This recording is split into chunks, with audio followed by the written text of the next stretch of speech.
In John 5:30 it says, I can of myself do nothing. As I hear, I judge, and my judgment is righteous, because I do not seek my own will, but the will of the Father who sent me. So, first of all, people run to this passage to prove that Jesus is just a man, because he can of himself do nothing and submits his will to the Father. But there's also another group of people, the Muslims. They use this verse to prove that Jesus is actually a Muslim, because a Muslim is someone who submits their will to Allah, and here Jesus is submitting his will to the Father. So I'm gonna explain this passage to show you that this is not proving that Jesus is just a man, because if you actually read this passage in context, you realize, wait a minute, he's actually God. Yeah, and also he's not a Muslim here, and we'll show you that also.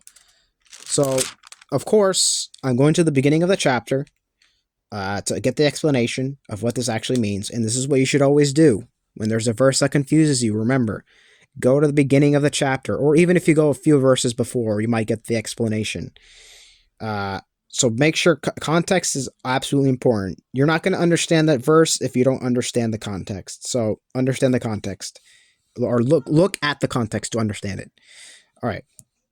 So basically, I'm not going to really read through the first verses. I'm just going to kind of give you an overview to not waste too much time. So basically, there's a man has some sort of infirmity he can't walk, because it says he's lying down, and there's a pool of water that he waits at with other people. And when the angel comes and stirs that water, whoever goes in first, or it says whoever stepped in first after the stirring of the water was made well of whatever disease he had. So that man was there he had that disease or whatever he had for 38 years, and Jesus knew that.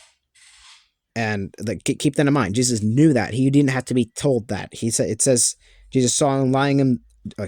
He says when Jesus saw him lying there and knew that he already been in that condition a long time. It doesn't mention anyone telling him this, and then he realizes Jesus already knew that. So you get an implication that Jesus has got some sort of divine knowledge. But anyway, Jesus asked him, "Do you want to be made well?"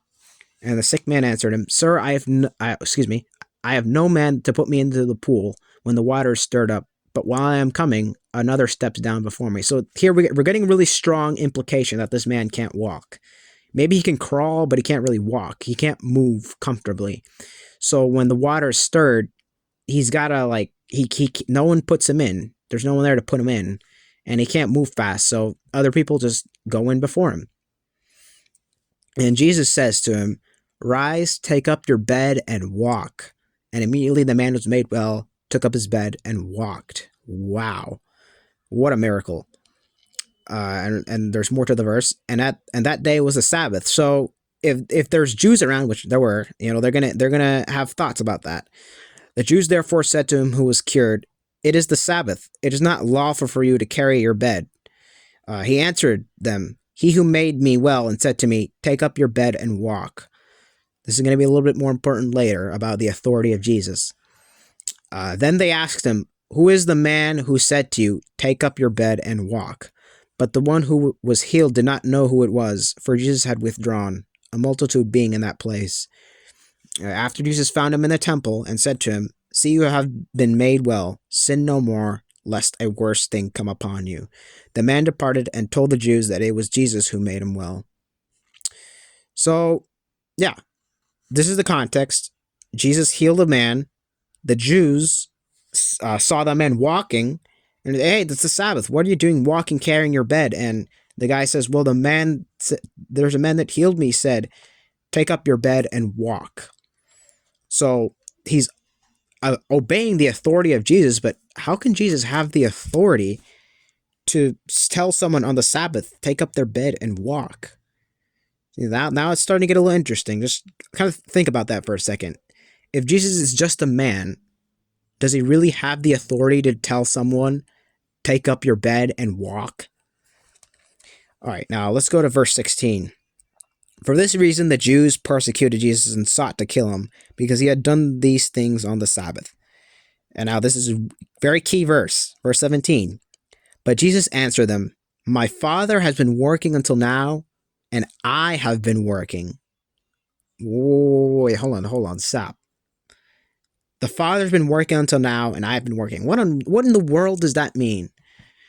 Well, let's think about this. So obviously, in Genesis, the Sabbath was instituted when Jesus rested from his work on the seventh day. However, when it says rested, it didn't mean Jesus had to take rest, because he was tired. It just means he stopped creating. He stopped creating on the seventh day. But God didn't stop working at all. He was still, sustaining the creation. Because if Jesus, I keep saying Jesus. Jesus is God. So, if God would stop sustaining the creation, well, obviously the creation is going to crumble. We need God's sustaining power in order for the creation to even exist. So, the Father's been working until now, up to this point. But Jesus then says, and I have been working. So now Jesus is saying that, well, he's claiming divinity. He's claiming to be God because he's saying that he works on the Sabbath to sustain the creation in the same way the Father does. In verse 18, therefore the Jews sought all the more to kill him because he not only broke the Sabbath, but also said that God was his Father, making himself equal with God. Then Jesus answered and said to them, most assuredly I say to you, the Son can do nothing. And this is another key. Verse 17 to 19. Those are like the three key verses here. Just remember those when we get to verse 30. So verse 19. Then Jesus answered and said to them, most assuredly I say to you. This is similar language to verse 30. The Son can do nothing of himself. Oh, see, it's the same thing as verse 30. But wait a minute. But what he sees the Father do, for whatever he does, the Son does in the like manner. So Jesus literally says, whatever the Father does, I also do. Can a man actually say that? Can a man do whatever God does? Remember, God is all powerful. No creature can say, I do whatever God does. No creature can say that. So the only explanation here is that, well, Jesus is claiming to be God. Because no creature can say, well, whatever I see God do, that I also do. Seriously? Can a creature actually say that? Of course not.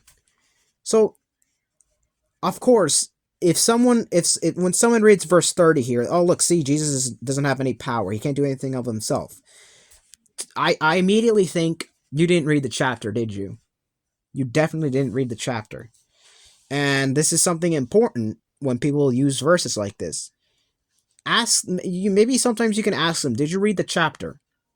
Because if you didn't read the chapter, then, you don't know the context. Why should I even continue this conversation?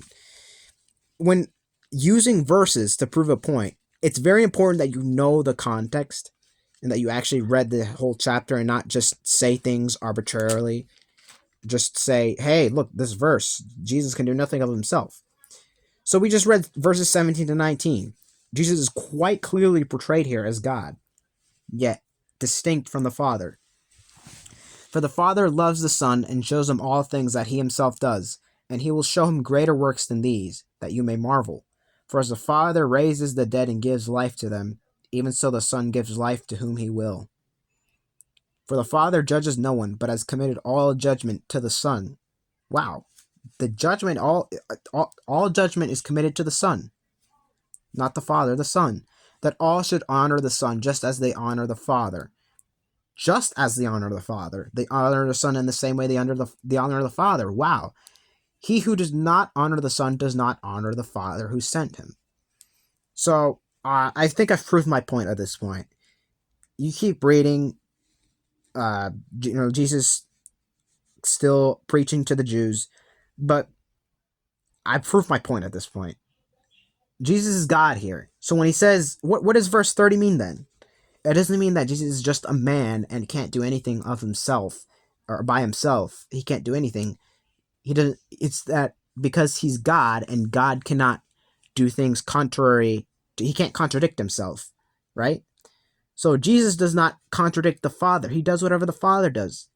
They're united. They're a team, if you will. They're not going to contradict each other. They won't fight each other. They're in unity. So, no. when Jesus says, I can do nothing, I can of myself do nothing, he can't contradict the Father. And the Father, as you know, he sent the Son and has a plan for the Son. So Jesus can't go contrary to that. He can't contradict that. So when it says, I can of myself do nothing, he can't change the plan that the Father has. The plan is set and Jesus is going to fulfill it. As I hear, I judge, and my judgment is righteous, because I do not seek my own will, but the will of him of the Father who sent me. Now notice this. Who is Jesus submitting his will to? It's not Allah. It's not the God of the Quran. It's the Father. And as we all know, as Muslims admit, Allah is not a father. So if Jesus is submitting his will to the Father, then he's not even submitting his will to, even if we take the interpretation that Jesus is not God here, he's still not a Muslim, because, well, he's submitting his will to the Father, which is not Allah. So this verse is horrible to go to prove that Jesus is not God and that Jesus is actually a Muslim. This is the worst verse you could possibly go to, because the context of the passage is that Jesus is God and one with the Father.